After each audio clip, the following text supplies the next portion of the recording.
Need some chicken ideas for dinner? I got you covered with my fried chicken and broccolini sandwich with a sweet potato aioli. Let's get into it. First thing is you're going to take your sweet potato, you're going to slice it or peel it, and then you're going to dice it up and place it in a pot of boiling water with a little bit of salt to enhance the flavor. Once these get nice and fork tender, you're going to take them out, rinse them in cold water to stop the cooking process, and then let them dry out completely, and then you're going to blend this up. The blended sweet potato is what you're going to add to your aioli, and this is what you're going to need for your aioli.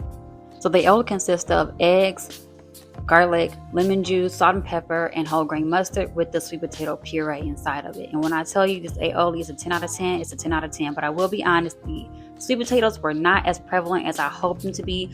So next time, with a few bit of adjustments, I'm hoping to get that sweet potato flavor throughout the aioli. But nonetheless, it was delicious. Now you're going to take your chicken cutlets, and if you don't use cutlets, you can use chicken breasts and then just thin them out.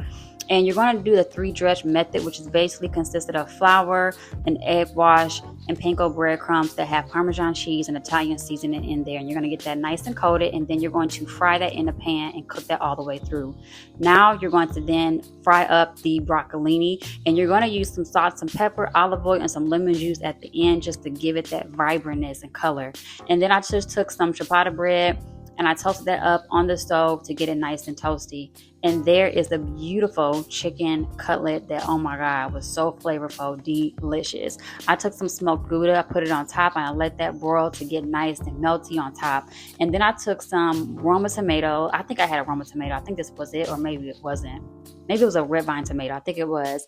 And I did some thick slices because I like tomatoes on mine. Be sure to season your tomatoes as well because you want that flavor throughout. I put the broccolini right on top of that bad boy because I loved it. But if you want to get every bite and for it to just be more, what I will say, if you want just for it to be more pleasurable when you eat it, you can dice up the broccolini small and then add it right on top and then do the thinly sliced tomatoes. So that's up to you if you want to do that.